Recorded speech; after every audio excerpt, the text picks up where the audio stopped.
Hi guys and welcome back. So today I'm going to be showing you how to make these Shropshire butter buns. Let's begin. To get started on the recipe, you'll want to grab yourself a mixing bowl. I'm using my stand mixer bowl, but feel free to use whichever bowl you have to hand. Then place in your flour and salt and mix the two together until they are combined, as you do not want the salt to interact with the yeast as it will deactivate it. Then you can go ahead and add in your yeast, followed by your room temperature butter, your milk powder and your sugar. And then you can add in the wet ingredients, which are the egg and the water. Then mix this on a low speed to start with, working you out to a medium-high speed. And once you've got to a medium-high speed, it should look a little something like this. The dough should form very well and it should pull away from the bowl very easily. Place onto a lightly floured surface and just knead together briefly and bring into a ball. Then place into a lightly oiled bowl and cover with cling film and allow to double in size.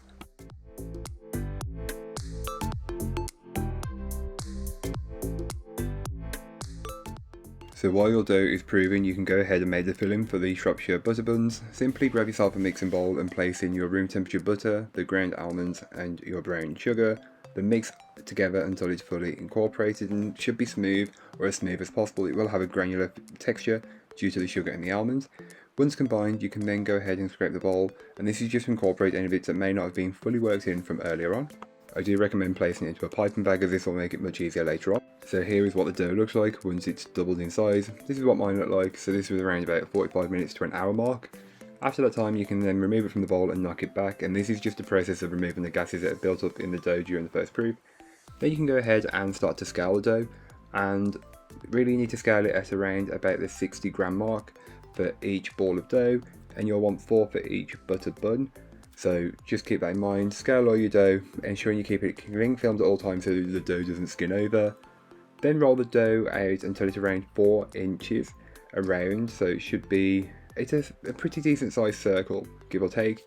And once you've got that, you can then go ahead and fill it with a good dollop of the butter mixture that we made earlier on. So as you can tell, I'm placing a good amount in there.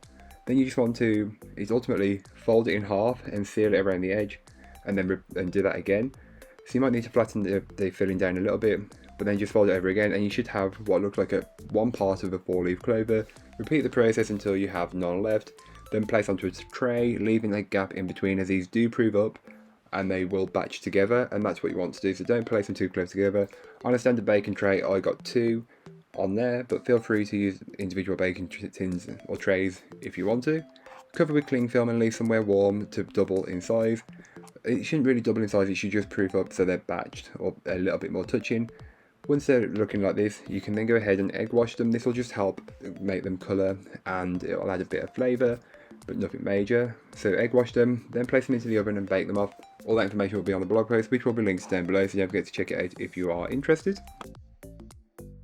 So once they're out of the oven and they've cooled down a little bit, feel free to finish them off with just a dusting of icing sugar. I went with quite a light dusting, but feel free to be a bit more heavy-handed if you want to. But that's it, then you're good to enjoy. That's all for today, I hope you enjoyed. If you did, don't forget to like, comment and subscribe for more from me, and I'll be back again very soon with another recipe, so join me then.